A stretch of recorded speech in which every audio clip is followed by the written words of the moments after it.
This morning we're going to be looking at a video from Mr. Solman's website about unemployment, this time in Georgia. It's a small company. I want you to pay attention to the kind of company they are, what they make, and what's happening to their business in this business environment.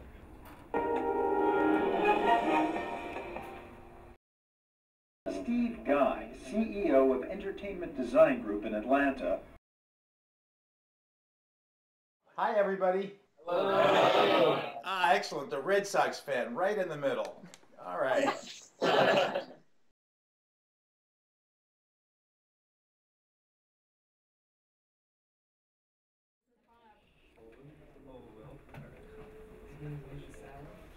I should explain that for me, this is a great kick because, you know, when you do television, it's true that I'm speaking when I'm doing a piece to, you know, 1.5 million people, but I don't get to meet or see any of them. So to actually talk to a class and have people talk back, so please do, is a real kick for me. Please, go ahead. Your name? I'm Will Solman. Hey, Will. Nice to meet you. Nice to meet you too. One of the questions I had about that piece was, do you know if like that small firm has started to hire more people, or if there's a, guess that type of trend going on in Atlanta still, since that was done in January? So has that changed at all since? I don't know. Oh. I don't know. Okay. I haven't been back to Atlanta. Where I was most recently was in Springfield, Missouri, asking this kind of question. And in Springfield, there was a slightly different issue. They were getting orders pouring in at this company, which was a company that remanufactures, that is, sort of refurbishes old engines, trucks, cars, tractors, and so forth. They were getting lots of orders coming in, had almost shut down, you know, 1.5 years ago.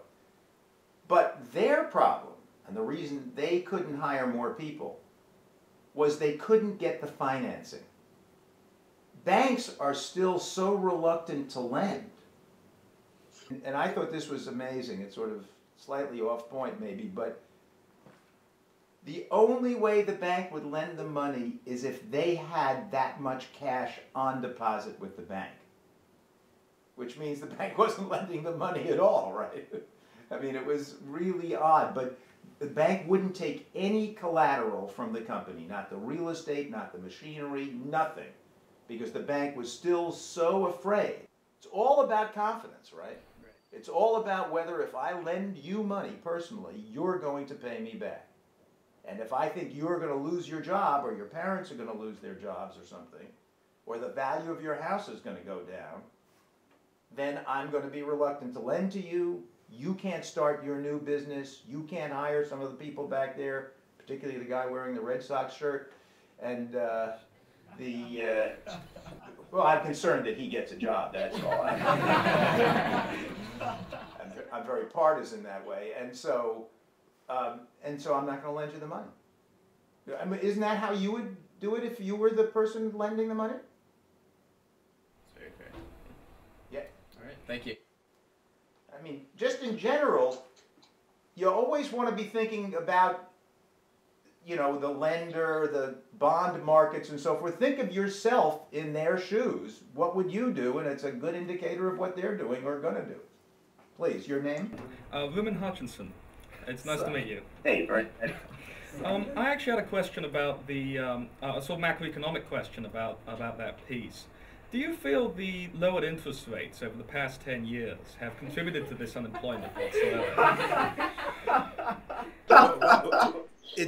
That's probably the first time it's probably the first time that question has ever gotten a laugh. So I'm wondering, A, just what the backstory is here. Why are they all laughing? And then I'll answer the question. It's sort of partially because I'm actually here with my father's new book. My father actually... I can't read it. What does it say? Alchemists of Loss, which is about to hit stores in both the UK and the United States. And if you buy now...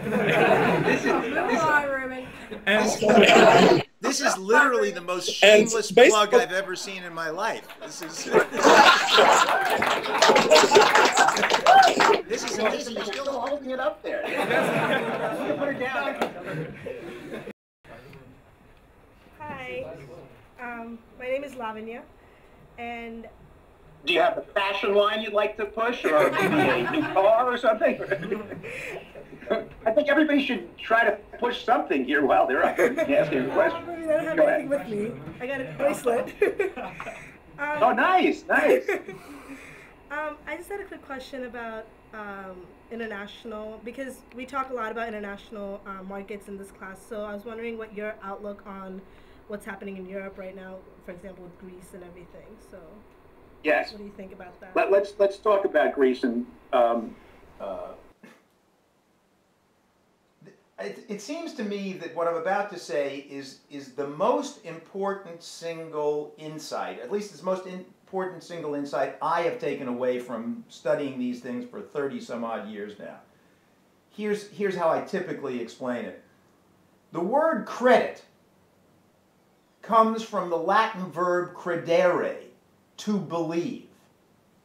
Credit is simply trust, belief. I lend you money, you will pay me back. You have the credibility to borrow. It's never clear why that credibility goes away when it does. But when it does, what happens is what's happening to Greece right now. It's a downward spiral because you and you and you, the people in that room who would buy Greek bonds, let's say, if you were investors, you were bankers, you say, wait a second, Greece is not likely to pay me back. Or there's more of a chance it won't. And therefore, I'm going to charge Greece a higher rate of interest. Greece is already strapped. Now the price of borrowing again, short term, they've been borrowing short term, goes up. It's just like a homeowner with an adjustable rate mortgage. They can't afford it, and that's the downward spiral. The worry is it's going to spread to Portugal, it's going to spread to Spain, which is 5 times or so the size of the economy of Greece, and that's why the euro is going down, and that's why Europe is right now in considerable difficulty, and there's no way to put it, and there's no way to look at it through rose-colored glasses. It's a real problem. And of course it's spreading to the United States even, where people are so nervous they don't want to buy stocks because they think the stocks will go down because the companies will do worse because people in Europe won't be able to afford to buy stuff anymore from us. Okay, thank you so much. Hi, Paul. Hey. I saw you at the Council on Economic Education speech you did last October. Yes. So thank you for your website. We had one comment. Because we're an IB class, we have to look at all countries, and we're not so U.S. focused. Like when we talk about the Fed, we talk about the central bank, not just the Fed. So we'd like to see more international content on your site as you develop this. All right, that's great, and thanks for the feedback. All feedback is warmly welcome, up to and including, that's a dorky tie you're wearing. I mean, really, it's tremendously useful to have people respond because, you just do this stuff, and I'm talking to you, and I'm wearing an Adam Smith tie, by the way, out of here. I don't know if you can see. Oh, we like that. Adam Smith. Thanks very much. Okay, thank you very much. It's great meeting you. Thank you. Bye-bye.